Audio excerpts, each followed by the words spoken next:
Sir ये बिल्कुल justified नहीं है क्योंकि ये 1500 बच्चे अच्छा ग्रेस मार्क्स को अगर हम लोग लेकर भी चले तो जो पेपर लीक हुआ है उसका क्या।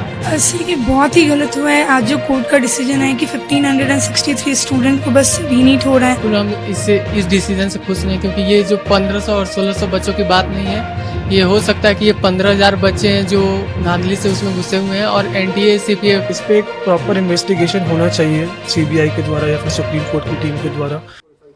क्या लगता है कि इससे स्टूडेंट्स के कहीं प्रभावित होता है या आपको प्रॉब्लम होगी? देखिए, इससे रैंक पे कुछ अच्छा खासा प्रभाव तो नहीं आएगा, क्योंकि एनटीए ने पहले ही क्लियर किया था कि उन 1560 बच्चों में से भी 800 ही सिर्फ क्वालिफाई किए हैं। तो अगर हम लोग वो 800 बच्चों को गिन भी लें तो उससे रैंक में इतना इन्फ्लेशन आना तो पॉसिबल है नहीं। तो इस पे एक प्रॉपर इन्वेस्टिगेशन होना चाहिए सीबीआई के द्वारा या फिर सुप्रीम कोर्ट की टीम के द्वारा, जिसके भी द्वारा, लेकिन एक प्रॉपर इन्वेस्टिगेशन होना चाहिए, रिजल्ट को प्रॉपरली एनालाइज करना चाहिए और सही रिजल्ट को रिपब्लिश करना चाहिए। उन 1560 बच्चों का वापस रीनीट होने से रैंक में उतना फर्क नहीं पड़ेगा मेरे हिसाब से। पहली बार देखने को मिला कि जो रैंक आया बहुत ज़्यादा नंबर्स आए हैं। रैंक जो पहले कम नंबर्स में जो अच्छे कॉलेजेस या अच्छे मेडिकल कॉलेजेस मिलते थे, इस बार बच्चे बहुत दुखी हैं और बहुत फ्रस्ट्रेशन में कि नहीं मिल पाएगा। तो क्या कहीं ना कहीं इस बार का जो प्रोसेस है उससे आप लोग नाखुश भी हैं? हाँ बिल्कुल, एनटीए का इसमें ट्रांसपेरेंसी पे काफी सवाल उठा है, जो कि सही भी है। एनटीए ने ना कभी अपने इन्फॉर्मेशन बुलेटिन में ग्रेस मार्क्स का जिक्र किया, ना उन्होंने नीट के बाद भी कहा कि हम लोग किसी सेंटर पे ग्रेस मार्क्स देने वाले हैं। तो ऑफ कोर्स उस पर सवाल तो उठता ही है कि उन्होंने अचानक से कैसे डिसीजन बना लिया कितनों को ग्रेस मार्क्स देना है, और सिर्फ उन्हीं बच्चों को ग्रेस मिला जो असली में हाई कोर्ट जाके पिटीशन फाइल किए हैं। तो वो भी एक चीज़ है, आपको खुद एक पोर्टल खोलना चाहिए था कि कितनों बच्चों को असली में दिक्कत हुआ है इससे, कितनों को असली में टाइम लॉस हुआ है। तो वो एक चीज़ है। क्या कहीं ना कहीं आपके स्टूडेंट्स के दिमाग पे असर पड़ता है, क्योंकि इतना आप लोग हार्ड वर्क करते हैं, इतना आप लोग पढ़ाई करते हैं, सब कुछ क्लास के बाद लगातार आप लोग कोचिंग करते हैं। तो ये लोग घर से दूर जा के कोचिंग करते हैं या दूसरे जिले से आके पटना में कोचिंग करते हैं, तो उनके मनोबल पे कितना असर पड़ता है?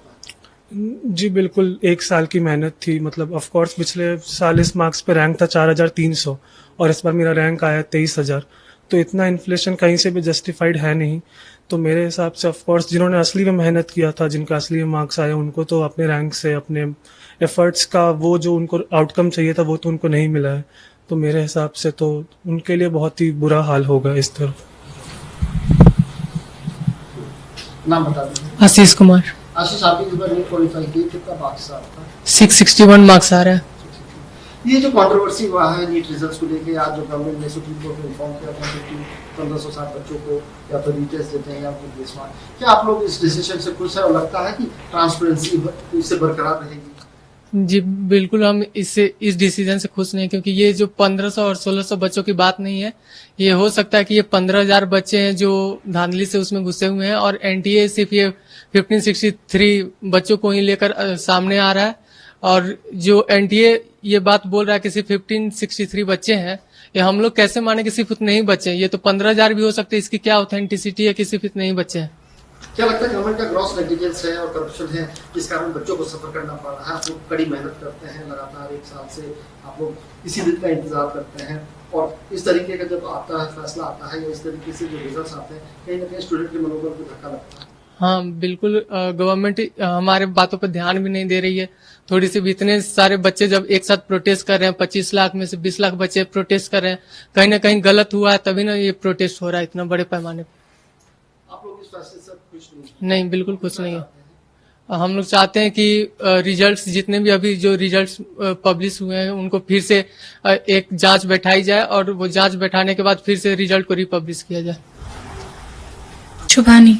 शिवानी, ये बताइए, जो नीट का जो कंट्रोवर्सी चल रहा है, आज गवर्नमेंट ने कोर्ट को इन्फॉर्म किया कि 1500 लगभग बच्चों का रीटेस्ट लेंगे या उनको ग्रेस मार्क कर देंगे। क्या इस डिसीजन से आप लोग खुश हैं? आप लोगों को लगता है कि जस्टिफाइड है?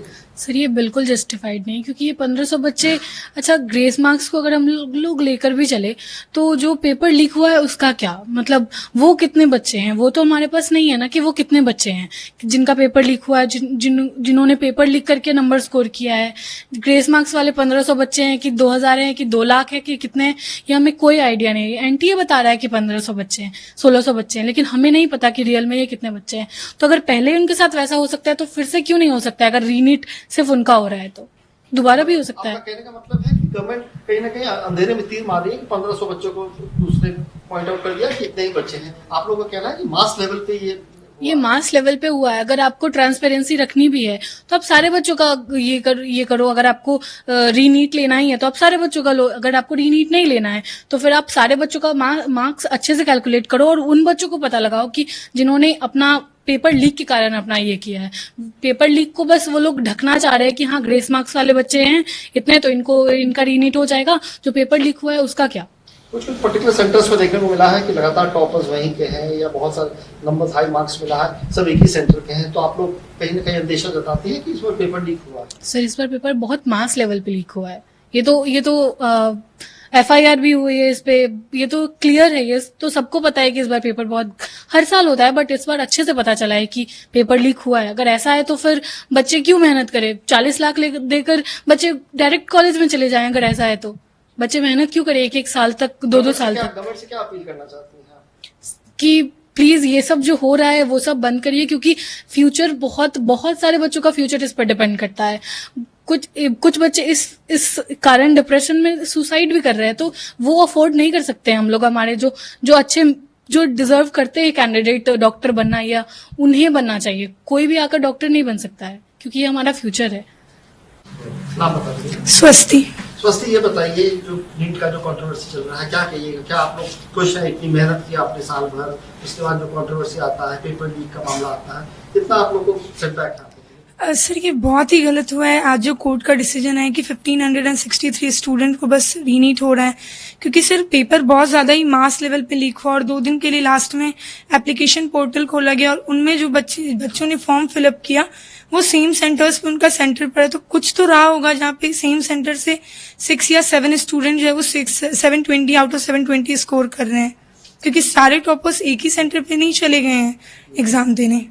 तो आप लोग क्या अपील कीजिएगा गवर्नमेंट से? सर हम लोग गवर्नमेंट से अपील करेंगे कि रीनीट वापस से होना चाहिए और बिल्कुल ट्रांसपेरेंसी से होना चाहिए। ये जो नीट का एग्जाम होता था वो ट्रांसपेरेंट होता था, कहा जाता था जो क्रीम होते हैं बच्चे वो क्वालिफाई करते हैं। Yes. लेकिन इस बार जिस तरीके से मार्क्स आ रहा है, एक ही सेंटर पर सब टॉपर, और जिस तरीके से जो कट ऑफ मार्क उठाई जा रहा है, तो क्या आप लोग को कहीं लगता है कि ये जो सिस्टम है इसको ठीक करने की जरूरत है? ये सर इसको बहुत ज्यादा ही सुधार करने की जरूरत है, क्योंकि जो भी डिजर्विंग कैंडिडेट हैं वो पीछे रह जाते हैं और जिनके पास पैसा है या फिर जो सीट खरीद सकते हैं वो वैसे करके पेपर खरीद के अपना सीट खरीद लेते हैं पेपर लीक से। अगर आप ये वीडियो YouTube पर देख रहे हैं तो हमारे चैनल को सब्सक्राइब करें और बेल आइकन को दबाना ना भूलें। अगर आप Facebook पर ये वीडियो देख रहे हैं तो हमारे पेज को लाइक करें।